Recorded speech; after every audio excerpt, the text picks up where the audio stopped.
Hello everyone, this is Megha and welcome to Pankh academy. So आज से हम इंडियन इकोनॉमी स्टार्ट करने वाले हैं। इसके पहले हमने मैक्रो इकोनॉमिक्स के सारे चैप्टर्स कंप्लीट कर लिए हैं, तो अगर आपने वो वीडियोस नहीं देखे हैं तो आप वो वीडियोस भी जाके चेक कर सकते हैं, आपको लिंक डिस्क्रिप्शन में मिल जाएगा। Now let's start with this chapter. इसका नाम है Indian economy on the eve of independence. मतलब हमारी इकोनॉमी जो 6 डिकेड्स में जिसने इतना ग्रो किया है उसके पहले हमें जानना ज़रूरी है कि हमारी इकोनॉमी कैसी थी before independence and on the eve of independence. Independence के पहले और जब ब्रिटिश रूल था हमारी इकोनॉमी में, तब हमारी इकोनॉमी कैसी थी। ये जानना इसलिए ज़रूरी भी है क्योंकि हम मेजर कर सकते हैं कि हमारी इकोनॉमी ने कितना ज़्यादा ग्रोथ किया है इन पास्ट फ्यू डिकेड्स में। मीन्स 6+ डिकेड्स में कितना ज़्यादा हमारी इकोनॉमी ने ग्रो किया है, तो आप वो मेजर कर सकते हैं कि कैसे जो ब्रिटिशर्स थे उन्हें हमारी इकोनॉमी को एकदम तहस नहस करके रख दिया था।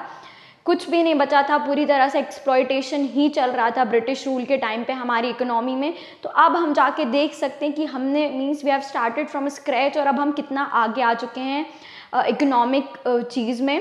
So now let's start. सबसे पहले है कि इंट्रोडक्शन। हमें पता है कि ब्रिटिश ने हम पे रूल किया है 2 सेंचुरीज़, पूरे 2 सेंचुरीज़ उनने हम पे रूल किया है और हमको इंडिपेंडेंस 15 अगस्त 1947 को मिला। ठीक है। सो जो ब्रिटिश का गोल था इंडिया की इकोनॉमी को कि हमें वो मेयर एक्सपोर्टर बनाना चाहते थे रॉ मटेरियल का। ब्रिटिशर्स के पहले हमारी इकोनॉमी बहुत ज़्यादा प्रॉस्पेरस थी, इंडिपेंडेंट थी और अच्छा खासा ग्रो कर रही थी। मींस हमारे यहाँ के जो हैंडमेड प्रोडक्ट्स होते हैं, हैंडलूम्स होते हैं, हैंडीक्राफ्ट्स होते हैं, वो काफ़ी अच्छे थे, काफ़ी फाइन मटेरियल्स था, काफ़ी अच्छा उनमें वर्क होता था। तो उनने एक अच्छी खासी इंटरनेशनल लेवल पे अच्छी खासी रेप्यूटेशन बना रखी थी। ब्रिटिशर्स के पहले हमारी इकोनॉमी अच्छी थी, प्रॉस्पेरस थी, इंडिपेंडेंट थी। लेकिन ब्रिटिशर्स ने हमारी इकोनॉमी को सिर्फ एक्सप्लॉइट किया अपने यूज़ के लिए।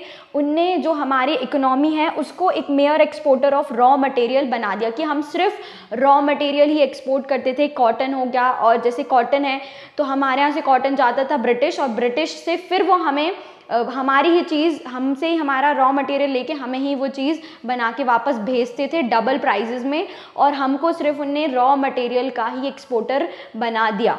ठीक है। फिर सेकंड है, इसमें सबसे पहला जो टॉपिक है वो है low level of economic development under the colonial rule.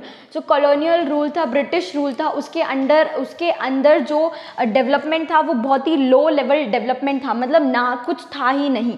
So before British rule के पहले India had an independent economy, main source of livelihood agriculture. Britishers के पहले मैंने अभी बोला कि हमारी जो इकोनॉमिक थी वो इंडिपेंडेंट थी, प्रॉस्पेरस थी और फुलफिल्ड थी हर एक चीज़ से।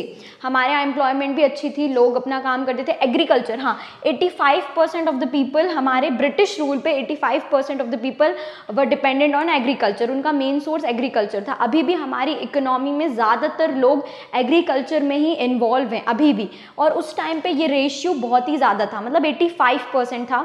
और स्टार्टिंग से हमारे यहाँ का क्योंकि लैंड अच्छा होता है और हमारे यहाँ रूरल इकोनॉमी थी, मतलब गांव में ज़्यादा लोग रहते थे पहले, तो हमारे यहाँ वही कल्चर था। तो उसके वजह से जो ज़्यादा लोगों का मीन्स सोर्स ऑफ इनकम या सोर्स ऑफ लाइवलीहुड था वो एग्रीकल्चर था। एग्रियन इकोनॉमी थी हमारे यहाँ की, मीन्स लोग लैंड पे डिपेंड होते थे, एग्रीकल्चर पे, क्रॉप्स पे, तो इन सब चीज़ों पे लोग डिपेंड होते थे। यहीं से वो अपना लाइवलीहुड अर्न करते थे और उनकी इनकम भी इन्हीं सोर्सेज से जनरेट होती थी। फिर हमारा जो इंडिया फेमस था एज एन इम्पोर्टर, वो फेमस था अपने हैंडीक्राफ्ट के लिए। हैंडीक्राफ्ट इंडस्ट्री, हाथ से बनी हुई चीज़ें एक्सपोर्ट होती थी, silk, textile, metal and precious stone work. ठीक है। प्रेशियस स्टोन वर्क के लिए हमारी इकोनॉमी फुलफिल्ड थी इन चीज़ों से, और हम एक्सपोर्ट करते थे ये सारी चीज़ें बाकी कंट्रीज़ में। हमारी जो रेप्यूटेशन थी वो इसलिए बनी हुई थी because of fine quality of material and high standard of craftsmanship.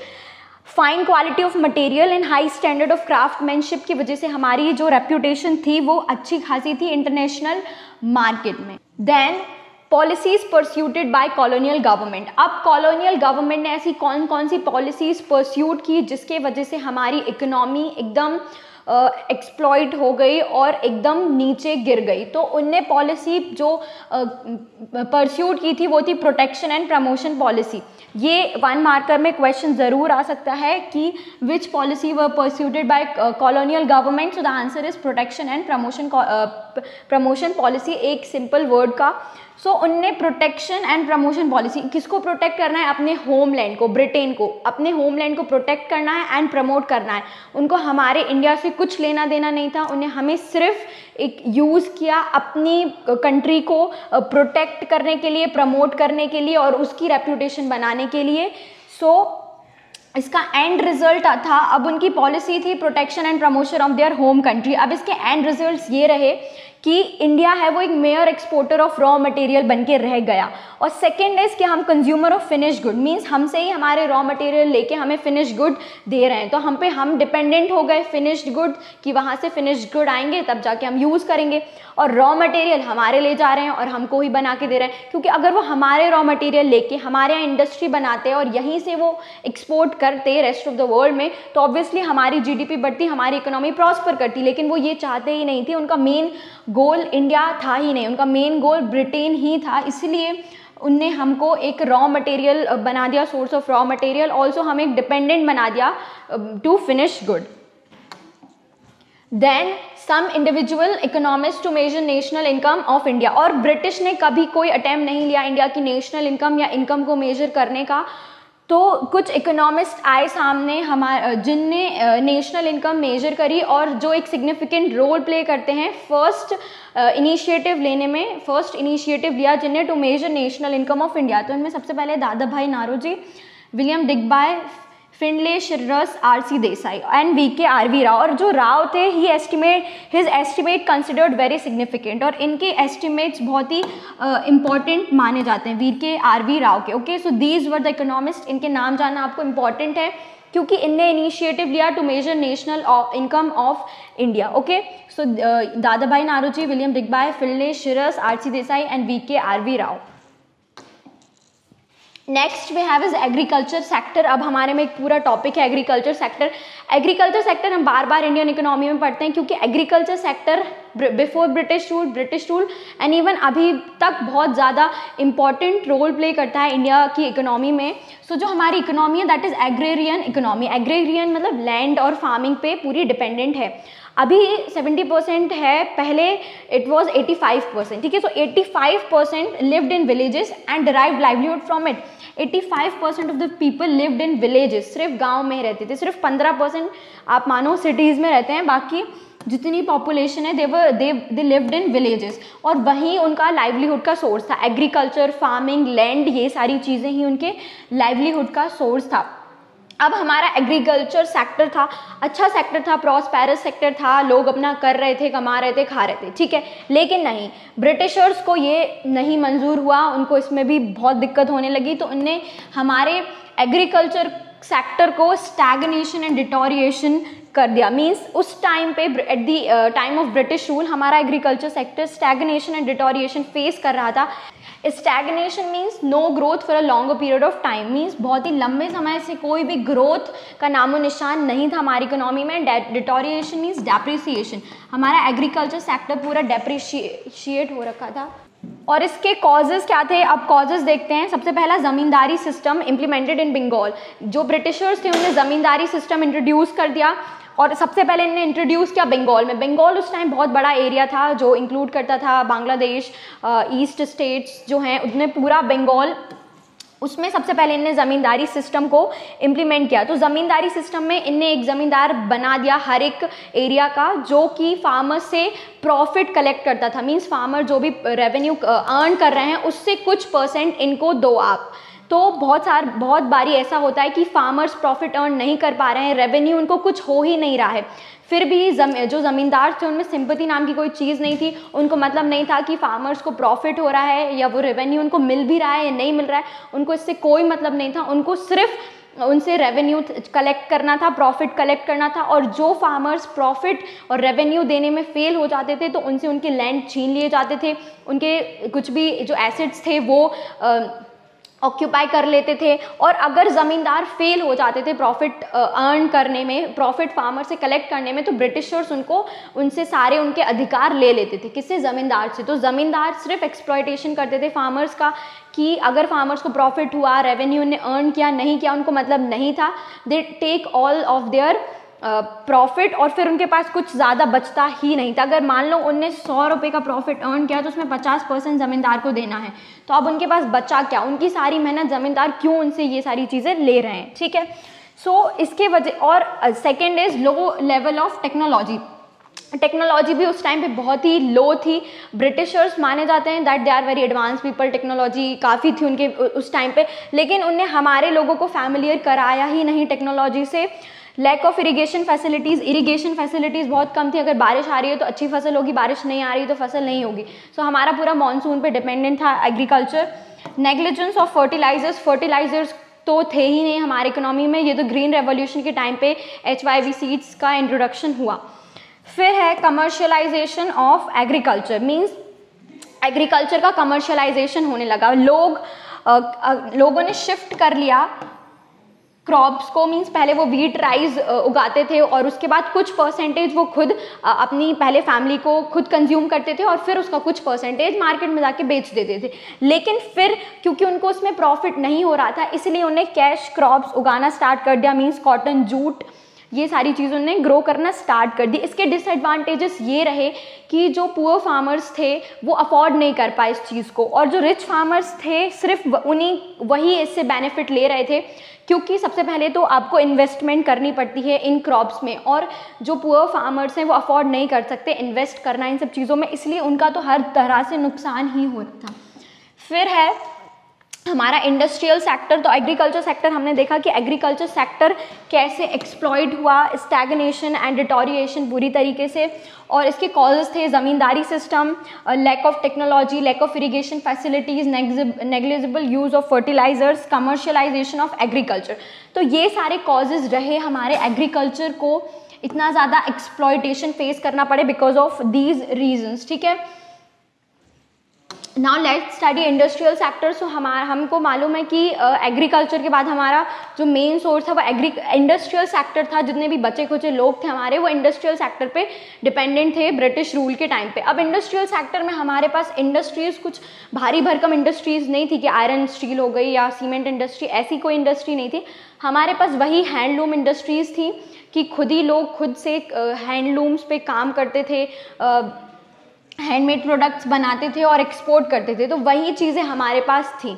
लेकिन ब्रिटिश ने क्या किया, हमसे वो भी ले लिया, पूरी हैंडलूम्स इंडस्ट्रीज़ बंद हो गई। कैसे बंद हो गई?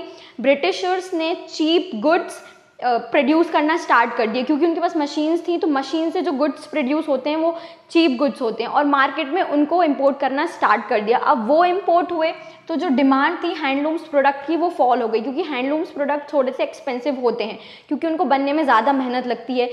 ये चीप गुड्स तो मशीन से बहुत ही ईजिली बन जाते हैं without much of the effort. So इसके वजह से जो हमारी हैंडलूम इंडस्ट्री थी वो फॉल हो गई। तो अब हमारे यहाँ इंडस्ट्रियलाइजेशन तो और ही ज़्यादा नेगेटिव में पहुँच चुका था। So India could not develop sound industrial policy, obviously, क्योंकि ब्रिटिश कहाँ करने दे रहे थे। Reduce India to mere exporter of raw material, ये बार बार चीज़ आ रही है कि हमको सिर्फ एक रॉ मटेरियल का एक्सपोर्टर उन्होंने बना के रख दिया था। Turn India to sprawling market for finish good, हमको एक स्प्रॉलिंग मार्केट बना दिया, बंधा हुआ मार्केट बना दिया फॉर फिनिश गुड ओनली, ठीक है। ये फिनिश्ड गुड हम डिपेंडेंट हो गए हैं उन पे पूरा फिनिश्ड गुड्स के लिए, कि जब वो वहाँ से इंपोर्ट करेंगे cheap goods at affordable prices, तब जाके हम कंज्यूम करेंगे। तो अब हम एक तरीके से डिपेंडेंट भी होना स्टार्ट हो गए थे। अब जो इफ़ेक्ट्स थे उनके, क्योंकि हैंडीक्राफ्ट्स इंडस्ट्रीज़ थी वो उनका डाउनफॉल हो गया था, तो अब इसके क्या क्या इफ़ेक्ट्स देखने को मिले। हैंडलूम इंडस्ट्री डाउन, क्योंकि हमारा इंडस्ट्रियलाइजेशन हैंडीक्राफ्ट चीज़ों पे ही पूरा डिपेंडेंट था, कि हैंडीक्राफ्ट चीज़ें, हैंडमेड चीज़ें, तो उन पे डिपेंडेंट था। अब हैंडीक्राफ्ट इंडस्ट्रीज़ को इनने क्या किया, एक सब्सटीट्यूट ले आए, बहुत ही चीप सब्सटीट्यूट ले आए, जिसके वजह से हैंडीक्राफ्ट पूरा गिर गया नीचे। अब इसके इफ़ेक्ट्स हमको क्या क्या देखने मिले। Decline the indigenous handicraft industry, सारी की सारी हैंडीक्राफ्ट इंडस्ट्री डिक्लाइन होने लगी। क्रिएटेड अनएम्प्लॉयमेंट, अब जब इंडस्ट्रीज डिक्लाइन होंगी, जो हमारे 15% लोग थे वो इसी सेक्टर पे डिपेंडेंट थे, तो अब कहाँ से एम्प्लॉयमेंट होगा, तो 15% जो लोग थे वो अनएम्प्लॉयड हो गए। इतने सारे लोग जो यही काम करते थे उनका काम बंद हो गया, उनको कुछ प्रॉफिट नहीं हो रहा है, तो वो अनएम्प्लॉयड हो गए। फिर import of cheap manufactured goods from Britain, और हमको डिपेंडेंट बना दिया चीप जो गुड्स ब्रिटेन से आते थे उनके लिए। The next one is during second half of 19th century. अब second half of 19th century में हमारे यहाँ मॉडर्न इंडस्ट्रीज़ आना स्टार्ट हुई। मॉडर्न इंडस्ट्रीज़ जैसे cotton and textile mills dominated by Indians, कुछ कॉटन टेक्सटाइल मिल्स थे which were dominated by Indians, ये लोकेट करते थे वेस्टर्न पार्ट्स में, मेजरली महाराष्ट्र एंड गुजरात। इसके आपको जो महाराष्ट्र है, it is the large exporter of cotton, ठीक है, ये कॉटन सबसे ज़्यादा एक्सपोर्ट करता है महाराष्ट्र, और फिर उसके बाद गुजरात नहीं करता सबसे ज़्यादा महाराष्ट्र एक्सपोर्ट करता है कॉटन अभी तक, ठीक है। तो हमारे यहाँ जो कॉटन टेक्सटाइल मिल्स थे दे वर डोमिनेटेड बाय इंडियंस, हमारे इंडियंस ही उनको डोमिनेट कर रखे हुए थे, और जो मेजरली लोकेट करते थे महाराष्ट्र एंड गुजरात साइड में। नाउ जूट टेक्सटाइल मिल्स, तो jute textile mills dominated by foreigners, British, they were dominated by British and they were located in Bengal. Bengal काफ़ी वाइड एरिया था उस टाइम पे, so they were all dominated by Britishers. अब जो हमारे modern industries हैं इनने रूट्स बनाना इंडिया में स्टार्ट कर दिया। तो हम सबसे पहला जो इंडस्ट्री था that is iron and steel industry by TISCO, ये एस्टेब्लिश हुआ 1907 में, इसका आप डेट याद रखना, टिस्को वॉज एस्टेब्लिश्ड इन 1907। जो बाकी इंडस्ट्रीज़ बनी sugar, cement, paper and etcetera, कुछ बाकी इन इंडस्ट्रीज़ का हमारे इंडिया में एस्टेब्लिश होना स्टार्ट हुआ, but hardly any capital industry. और कैपिटल गुड्स इंडस्ट्री वो गुड्स होती हैं जो मशीन जो फिक्स्ड एसेट्स हैं वो मैन्युफैक्चर करती हैं। तो कैपिटल गुड्स इंडस्ट्री हैं वो फ्यूचर ग्रोथ के लिए बहुत इंपॉर्टेंट होती हैं, जो मशीन्स वगैरह प्रोड्यूस करती हैं। तो कैपिटल गुड की इंडस्ट्री का कुछ ज़्यादा नामो निशान नहीं था। अब drawback of new industrial sector, new industrial sector के क्या ड्रॉबैक्स रहे? सबसे पहला है limited operation for public sector. Public sector सबसे पहले तो लिमिटेशंस हमने देखे कि अनएम्प्लॉयमेंट हो गया, decline of handicraft industries and dependent on cheap goods from Britain, ठीक है। और इसके अलावा ये ड्रॉबैक रहा कि जो पब्लिक सेक्टर है, जो गवर्नमेंट है, उसके पास लिमिटेड ही ऑपरेशंस, लिमिटेड ही चीज़ें बची, जैसे railway, power generation, communication and ports, सिर्फ कुछ ही उसके पास चीज़ें बची, किसके पास? गवर्नमेंट के पास, पब्लिक सेक्टर के पास, ठीक है। तो इसके साथ हमने पार्ट 1 कंप्लीट कर लिया इंडियन इकोनॉमी का, chapter 1 that is Indian economy on the eve of independence. So अब हम अगला चैप्टर, आधा चैप्टर अपनी नेक्स्ट वीडियो पार्ट 2 में कवर अप करेंगे। So if you like the video then don't forget to like, share and subscribe to the channel, और subscribe करना बिल्कुल मत भूलना। Till then take care, I will see you in the next video.